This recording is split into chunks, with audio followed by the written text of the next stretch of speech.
Dandy Warhols are on the move. They have a new album due and a tour that will bring them to New Zealand in April. We found frontman Courtney Taylor-Taylor in his basement in Portland, Oregon, where he reminisces about previous New Zealand tours. Oh, stayed in a really sketchy hotel, like combination locks on all the Nice. steel doors, and yeah, it was really gross. I didn't even know they had places like that in New Zealand. Oh yeah.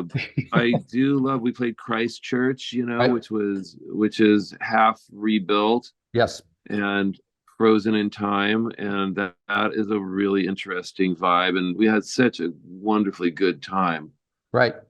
And we had gone to Christchurch 20 years ago and had gone to a restaurant. They said all the politicians always eat here. They have like 4 different kind of lamb ways to prepare lamb. Yep. And they each have a different wine pairing, Pinot with them. Yep. Yeah, it was cool. And I don't think that place is there anymore. And might have lost it in the earthquake. Who knows? Yeah, I know. That's just so sad. It is very much. Yeah, it was a rough time. But hopefully things are more stable these days down there. So see how it goes. Anyway, so you're kicking off the tour. You're touring North America on the March 4th, I think. So, and then you're coming down to this part of the world from there. So what does the band do to prepare? Do you have to learn new songs? Do you talk about Yeah, we build these songs in the studio like they're electronic music, Right. They're like hybrids, half electronic, half mics, preamps, amps, preamps, the whole thing. All that stuff. So yeah, old school, crusty. And so then we got to learn them, right? Make those live music decisions. So we're right now, that's what we're doing, and it's weird feeling like a Dandy Warhols cover band, right? Like we're learning this band's songs, right? Oh. Okay, so what are some of the songs that you're spending the most time on the new album? Well, the 4 singles, right? So far. All right. And it's like Damage Control, and then we'll start on sound checks. During sound checks and stuff like that, you start learning more songs off your record. Right. So one of those singles is Summer of Hate, is that correct? Yeah, that was the first one, and we released that before we were on a record label. We released that one last October. 7-inch or something, right? I don't, probably not. I believe you did, because the flip side was a Damned song, love song. Oh, that got made? Oh, shit. Cool, man. According to Discogs, it did. Okay, cool, wow. I can't remember what it's like to not feel nervous anymore. Do you? 'Cause I don't, and you don't, and neither do I. Well, I don't even know really what that feeling is. No, I don't really know even what that feeling is. We just put it up digitally and do all the digital things, and Yeah. We hired a couple different PR people that knew we were just self-releasing, so they gave us a good deal and helped to push it. Right. But once you have a record label, like that's a serious record label, that a good solid, strong indie label that wants to put some money out into it and kick some ass, it makes a big difference. Yep. It's like, sadly, you have to spend a bunch of money to get noticed, and that's kind of what's behind all the, oh, I just did this in my bedroom. That whole era turned out to not be true, and right. People had big management companies and were on little labels that were Sony labels or things like that. Yeah. That was rather deflating news to find out that no, this isn't actually canon. No, the world it's gone back to, you know, trying to advertise anything on the internet is probably like it was when people would, you know, open their trunk of their car and try to sell their CDs out of the trunk of their car in New York City on St. Yep. Mark's. I remember those days. Yeah, I bet you do. Yeah. Well, it's always, and of course the little guy or the independent is always the one that has to deal with all this crap, and the record labels are still rolling in cash, and the trickle down theory doesn't really work, does it?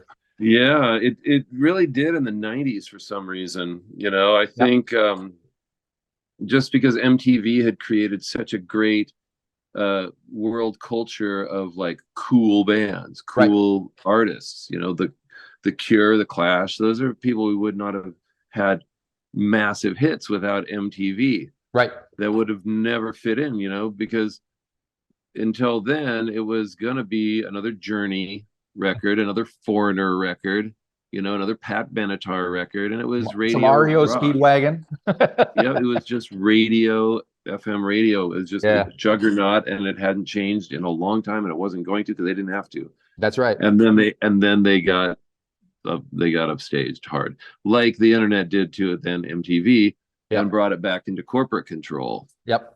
So now it's you know, we make nothing off of our music, and Spotify and Apple and all these, the purveyors, they are the gatekeepers for what gets pushed. Yep. What gets special attention, and you know, and which is kind of what we expected the whole time. So you know, I mean, we had a great surprise back in the day when we got big. That was really cool and weird.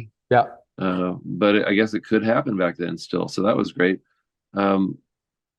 Now, just, I don't know. I don't know if, I guess you'd have to get your song in a big movie or commercial. That helps, ad campaign, you know? Or just change your name to Taylor Swift. Yeah. All righty. So I assume another one of the songs that you're working on is I'd Like to Help You With Your Problem. Yes. I see you put a video out, you got Slash on it. So what can you tell me about the song, making it, writing it, presenting it?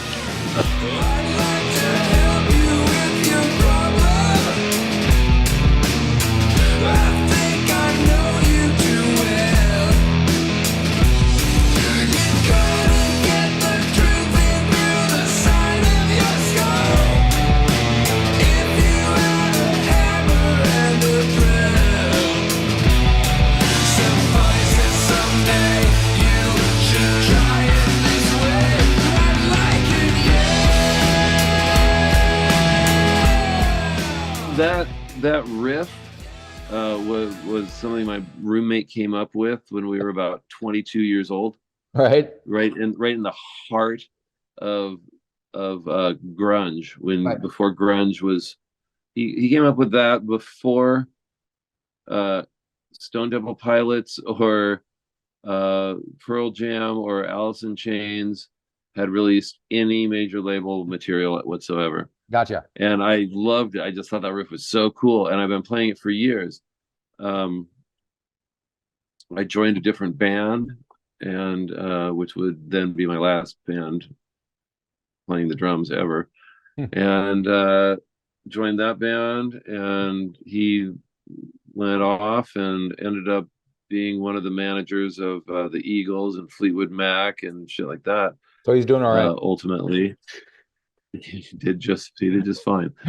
And then I pulled that riff out. I just, you know, okay, we're making a metal record, right? Or we're making a metal record where every song starts with a metal riff, right? But it can go like, you know, the song with Debbie Harry, that went very Nick Cave, right? And the grunge riff went very Sabbath, Vietnam Vet, rock. You know, Love Thyself, kind of 50s-ish, that went Ramonesy. Right. They all just kind of had their own like stream, you know. The Cross ended up very kraut goth, right? Club, you know. And I thought Root of All Evil was almost funky. Well, it was supposed to be the Yardbirds, but once you add metal, play it on a metal overdriven Marshalls with the, all the fuzz and shit on it. It became, I thought, no, that sounds like Sly and the Family Stone when they started using heavy metal guitar. Yeah. So we just went, okay, get the triangle out, get the congas out, And are there horns in there as well? Yeah. Yeah. So we have when you're making these decisions, are they group decisions? Are they your decisions? Producer, director? I mean, who's I've always been, because I produced every record and was the one with all the recording experience and recording chops back, when we first started. Yeah. I realized very quickly that I needed to just have everyone record so much shit that they couldn't remember what they recorded, so their feelings don't get hurt. Right.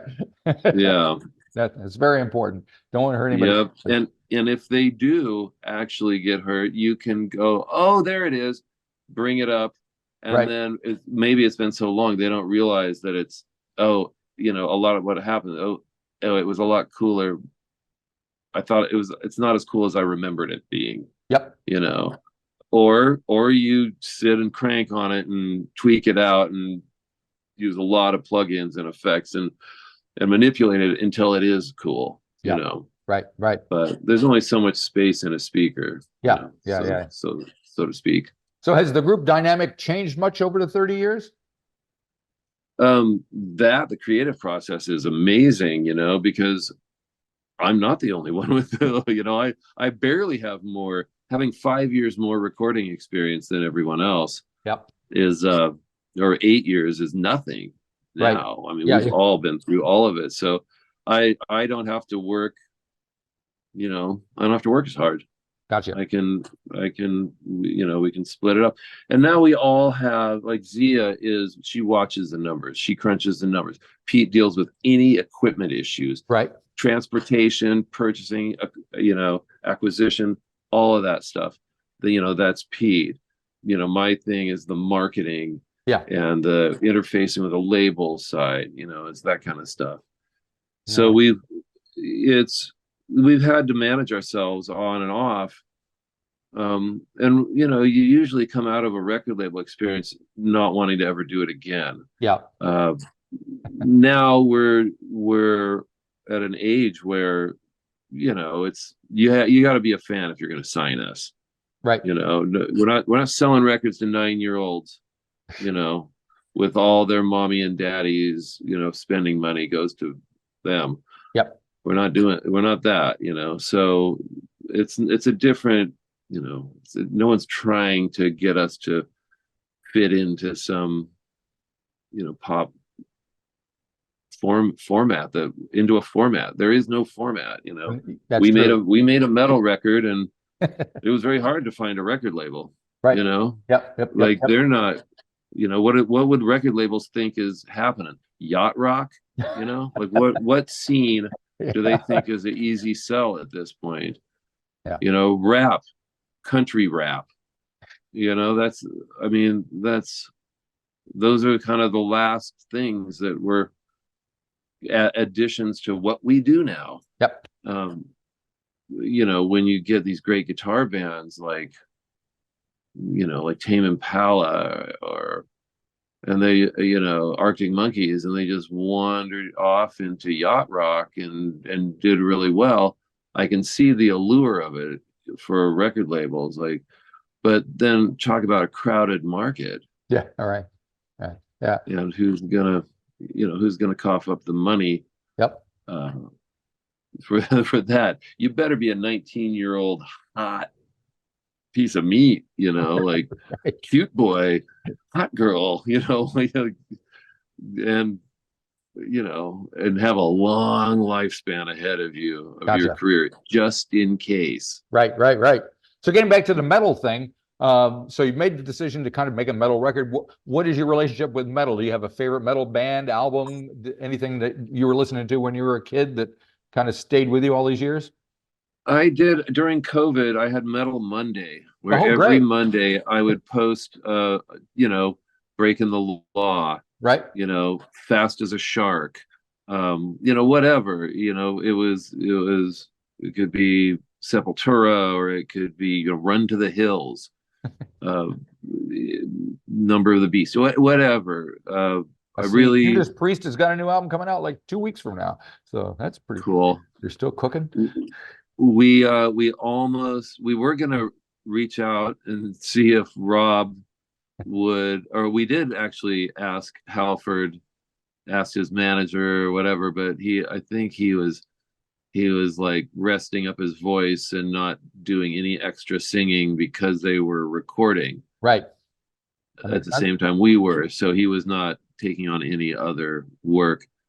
But that would have been fucking amazing to have Slash and Rob Halford together. But frankly, I'm a lot happier that it's me and me rather than Rob Halford with, you know, singing. Yep. Well, you know, it's cool. All right. Hey, I think I have another interview I've got to get to. Do you have any other just specific? Briefly, one specific. Black Francis is on a couple. Just tell me why he's in there as well.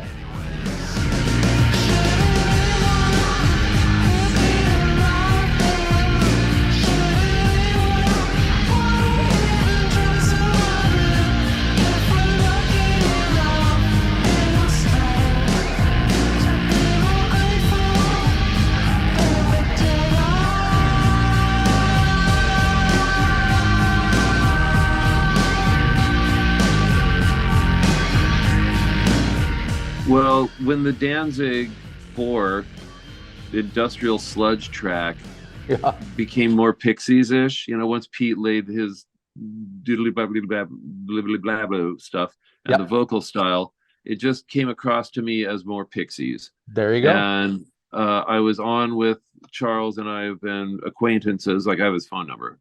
I don't have Slash's phone number, you know. I had hooked him up, and his teenage sons and everything. We're all on tour together, and I hooked him up in Zurich with my friend who runs the Giger estate to go to the museum and the mansion and all the shit. And so I was on the phone with him anyway, and he said, "Wow, thanks and everything, man. If there's anything I can do," and I was like, "Yeah." There you go. Funny you should mention that. So yeah, that's how he came around. Excellent. All right. Well, I'll let you go. Thanks for squeezing me in today. Have fun. Oh man, with all thank the you. interviews. Oh, it's a pretty cool place you got there. What is that above you? Is it like a basket thing? Oh, It's my light. I can match that. Look at my stained glass thing on my one. Oh yeah, it's nice. A nice vibe. Having some big light thing looming. This is my Somebody decided basement. it needed a stained glass dome in the middle of nowhere. But yeah, It's rad. it is pretty Okay. good. All right. I better get Have a great day. Thank you very much. See you Thanks, when you man. get here. You too.